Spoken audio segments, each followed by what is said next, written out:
একটা চাল কুমড়ো, এর অর্ধেকটা কেটেছি ছোট ছোট করে, ধুয়ে কেটেছি। এখন এটা ভাজবো।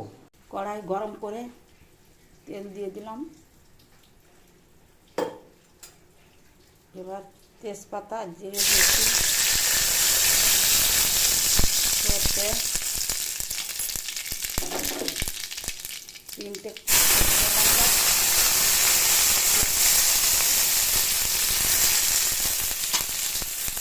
4-5টা কাঁচা লঙ্কা,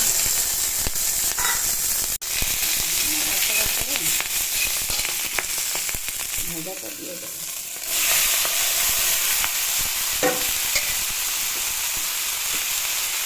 পরিমাণ মতো লবণ আর হলুদ দেবো।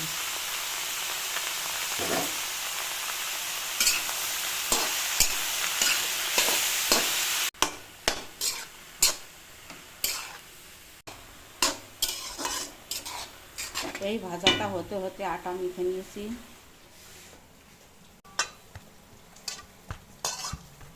রুটি হবে।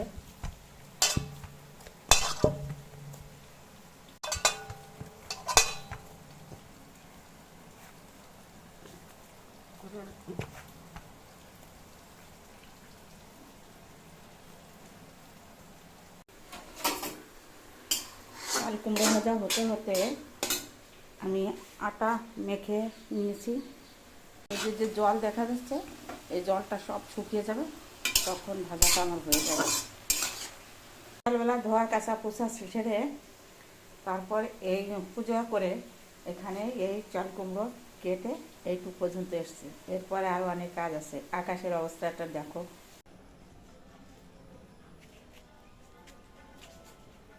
বৃষ্টি হবে, হচ্ছে ছোট ছোট গুড়ি গুড়ি বৃষ্টি হচ্ছে।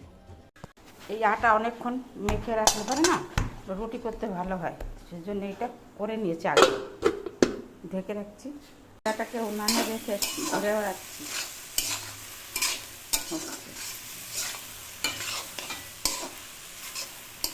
এর একটা জল বেরোচ্ছে, অনেক জল বেরোচ্ছে।